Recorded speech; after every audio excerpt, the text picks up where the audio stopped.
Tout de suite, les agitateurs, Maxime Lapierre, Antoine Roussel, sur place dans notre studio Albi le Géant. Les gars, comment ça va? Salut Jean-Charles, ça va toujours très bien. Fantastique. Jacky joue ce soir. Quelle excellente nouvelle. Et à la réflexion, Veleno joue, puis je pense que c'est une bonne affaire, les gars, même si ça me fait de la peine pour Garley. Ben, c'est clair que pour Gallagher, c'est dommage, mais écoute, on n'a pas le choix. Les sentiments, on les met au placard en ce moment, ça te prend de la certitude, ça te prend des choses qui fonctionnent. Et pourquoi pas donner un petit peu de chance à Veleno de rentrer dans une série dans le premier match, lui qui a pas joué, ça fait quelque temps déjà. Je trouve que de le mettre sur l'alignement, ça te donne tellement de la vitesse pour amener justement de l'échec avant. Tu as des défenseurs qui patinent extrêmement bien, qui sont gros, donc tu as besoin d'être rapide sur eux. Et Gallagher n'était pas nécessairement cet homme-là. Maintenant, Veleno, j'ai hâte de le voir avec des bons joueurs. Il est capable de créer offensivement, même si ça n'a pas porté fruit cette saison au niveau des statistiques. J'ai l'impression qu'en série, ça va le faire. Jean-Charles, si Jacky est de l'alignement, c'est pas juste pour se battre puis amener ce que Jacky amène à lui seul, c'est pour protéger Anderson à sa façon. Parce que s'il n'était pas de l'alignement, Anderson il aurait les mains pleines tout au long de la série. Il y a des fatigants de l'autre côté, puis je pense qu'en l'amenant dans l'alignement, ça va laisser la chance à Anderson de jouer un petit peu plus au hockey, de frapper, d'être bon en échec avant, d'aller au filet, de marquer un gros but de temps en temps. Encore une fois, Martin Saint-Louis a fait ses devoirs parce qu'il amène deux joueurs faits sur mesure pour cette série-là. Robustesse de Jacky, vitesse de Veleno. Puis Jacky, c'est quand même le troisième gars qui frappe le plus du Canadien avec un match en moins. Donc, il y a un impact et puis il y a des minutes limitées lui aussi. Donc, moi, je trouve que c'est intéressant de l'avoir dans l'alignement parce que, comme tu le dis, il refroidit les ardeurs de quelques personnes. Ça, c'est certain sur la glace. Martin Saint-Louis, encore contre un vieux loup expérimenté. Martin portait les couleurs des Catamounts du Vermont. Lindy Ruff coachait dans la Ligue nationale. Écoute, Lindy, ça a été mon coach à Dallas. C'est quelqu'un qui a un bon pouls sur son équipe, qui aime ça, une certaine manière de jouer, intense. Il veut que ses joueurs travaillent fort, ça c'est certain.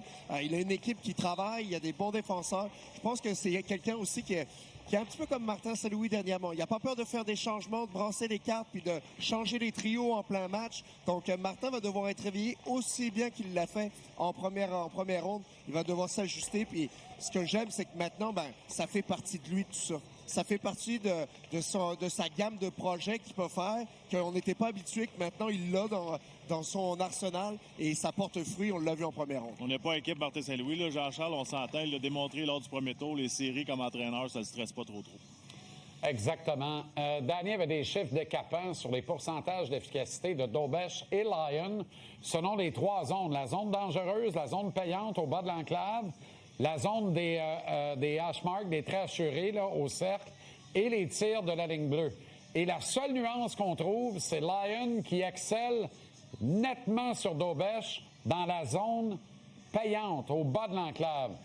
Là, on fait face à une bébite qui adore travailler dans le bas de l'enclave. Voyez l'efficacité de Lyon dans la zone dangereuse. 926. Dobesch est à 829, les gars. C'est nettement inférieur à Lyon. Et les Sabres, particulièrement Alex Stock, sont des poisons dans le bas de l'enclave. Comment on va couper les passes qui s'amènent est-ouest vers le devant du filet? Et comment on va empêcher les gros bonhommes des Sabres de travailler adéquatement dans le bas de l'enclave? On va-tu être capable, rubis sur l'ongle, de ramasser des palettes? Oui, bien ça, c'est sûr et certain, Jean-Charles. La façon qu'on a joué défensivement contre le Lightning, je comprends qu'on donne des chances de marquer, mais je trouve que c'était très structuré, puis on était concentré, puis on bougeait nos pieds en territoire défensif, on n'est pas stressé. Puis si un pourcentage est plus élevé, moi, j'aime pas comparer les statistiques par ronde. Tu sais, les Bruins de Boston, je veux rien enlever aux Bruins de Boston, mais c'est pas le Lightning de Tampa Bay. Là. C'est pas le même type de qualité de joueur qu'il y avait dans l'enclave. J'aime bien Tuck, j'aime bien Thompson, puis ces joueurs-là, mais pour moi, ça n'a rien à voir avec les Kucherov, les Points, les Genzel, puis ces joueurs-là. C'est pas comparable pour moi. Intéressant. Moi, ce que, tu sais, dans les statistiques aussi, Jean-Charles, il y a eu quand même plusieurs buts en avantage numérique qui sont arrivés quand Dobesch pouvait rien faire. Donc, tu sais, oui, il a donné des buts à ces endroits-là, mais il n'était pas nécessairement protégé. Je pense que si on fait bien nos devoirs du côté des Sabres, on va vouloir exploiter le bas de l'enclave, justement, en avantage numérique, parce que c'est un petit peu la faiblesse du Canadien. Maintenant, est-ce qu'on va s'ajuster? Je suis convaincu que oui, on va apprendre de nos erreurs. C'est ça, les séries éliminatoires, c'est du constant ajustement, et le Canadien en a fait de depuis le début. Maintenant, depuis le début des séries aussi, là, les défenseurs du Canadien limitent l'accès à l'enclave. C'est impressionnant de voir ça. Puis Dobèche en bénéficie. Ses statistiques, même si celles du bas de l'enclave sont pas incroyables, sont impressionnantes. Il joue extrêmement bien. Et quand les deux se marient parfaitement, on a du jeu de grande qualité. C'est ça que les défenseurs et les gardiens nous montrent en ce moment. Bon, mais reprenant l'argument de Max, le Canadien n'était pas capable de se rendre à Vasilevski. Là, on fait face à une défensive qui est nettement supérieure. Comment on va se rendre à Lyon pour le déranger? Nettement supérieur, Jean-Charles. Par contre, on se porte un petit peu plus à l'attaque, puis on est plus axé sur patiner avec la rondelle. Donc, des fois, il y a une ouverture en arrière de toi lorsque ça arrive. Moi, je trouve qu'on sous-estime un petit peu la défensive de vétérans qu'on avait à Tampa Bay avec des gars comme McDonough, des gars Chernak, c'est des gars solides, durs à affronter physiquement. Ici, ça va être basé sur le mouvement des pieds, sur la vitesse, les changements de direction. Puis ça, je pense que ça avantage le Canadien. Notre attaque, on le sait, on en parle depuis longtemps, on est construit sur mesure pour bouger nos pieds, pas pour frapper, là.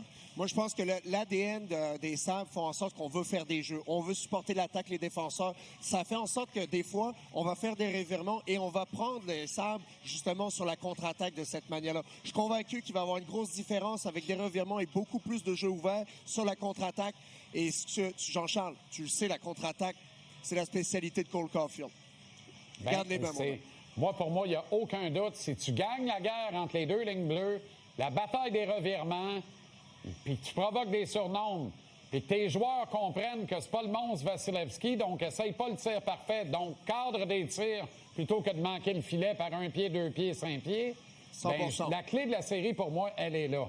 Ouais, gagne la bataille des revirements, utilise ta vitesse, recule pas comme au soccer, en avant tout, puis rapidement. Il faut les prendre à contre-pied, provoquer des surnombres et en faire. Jean-Charles. On est correct, on a Dobèche. Oui. You're simply the best.